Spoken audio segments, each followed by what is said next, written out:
Hello students, your social science teacher Nirmal Agrawal. We will study the next topic 1848, the revolution of the liberals. Already we have studied about what does the liberalism mean. Parallel to the revolts of the poor, unemployed and starving peasants and workers in many European countries in the year 1848, a revolution led by the educated middle classes was underway. It means that at the time when the revolt by the poor was being carried out, educated middle class was also leading a revolution.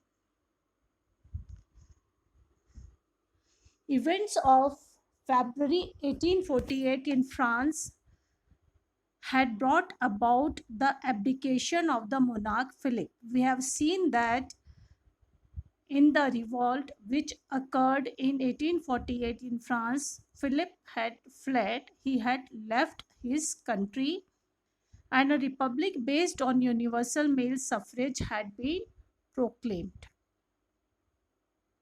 Here we can see the revolution in France. In other parts of Europe, such as Germany, Italy, Poland, the Austro-Hungarian Empire, independent, there were no nation states yet. Means in these countries which are now the independent nation states, they were not so. In these parts, men and women of the liberal middle classes combined their demands for constitutionalism with national unification. Means they demanded the nation state and they demanded the democracy there and the constitution. Here, this is the revolution led by the people. They took advantage of the growing popular unrest to push their demands for the creation of a nation state. They wanted the nation states to be created, so taking advantage of the popular unrest, they demanded independent nation states on parliamentary principles, a constitution, freedom of the press, and freedom of association.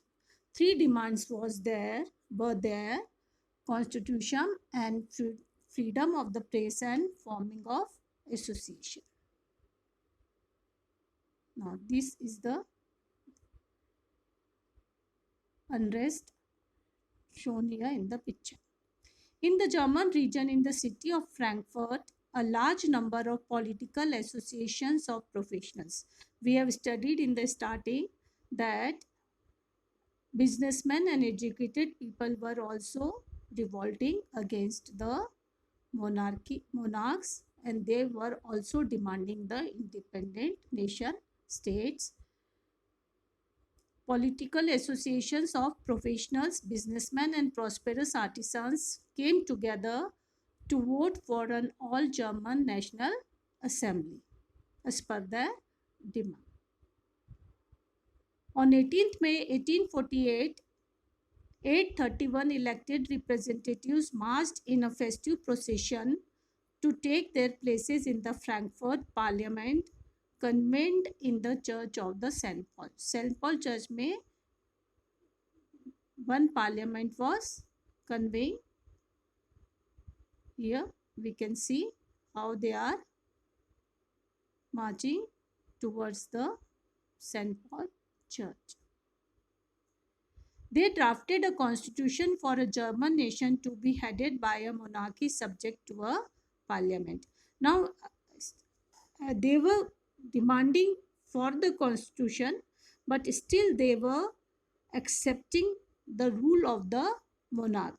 It means they were demanding constitutional monarchy. The deputies offered the crown on these terms to Frederick William IV, King of Prussia, who rejected it and joined other monarchs to oppose the elected assembly. The crown was offered to the king of Prussia, but he did not accept it, and he joined the assembly which was opposing these people. While the opposition of the aristocracy and military became stronger, the social basis of parliament eroded. Now the people, 831 elected members who were trying to frame the constitution, they were opposed by the aristocracy and military, so they had to be, means they ended their term there itself. The parliament was dominated by the middle classes who resisted the demands of workers and artisans and consequently lost their support. Now the member of the parliament were belonged to the middle class people, so they did not accept the demands of the workers and artisans, and so the workers and artisans did not give them any support. In the end, troops were called in and the assembly was forced to disband. Here, troops, they are coming to disband the assembly. The issues of extending political rights to women was a controversial one within the liberal movement, in which large numbers of women had participated actively over the years. We have seen during the French Revolution that women demanded the political rights, but they had to keep on demanding for 150 years, and afterwards they got the right to vote in 1946 after a long struggle. Women had formed their own political associations, founded newspapers, and taken part in political meetings and demonstrations. Despite this, they were denied suffrage rights during the election of the assembly. Here, women have formed the clubs. When the Frankfurt Parliament convened in the Church of St. Paul, women were admitted only as observers to stand in the visitors gallery. As we have seen, there was convention in the Frankfurt Parliament. At that time, women were allowed as visitors in the gallery. Here we can see the picture, and in the gallery women are seated. Though conservative forces were able to suppress liberal movements in 1848, they could not restore the old order. Conservatives means monarchs and aristocrats. Monarchs were beginning to realize that the cycles of revolution and depression could only be ended by granting concessions to the liberal nationalist revolutionaries, and they had started to realize that they had to give concessions to the liberal nationalists, means they had to accept the demands of the revolutionaries.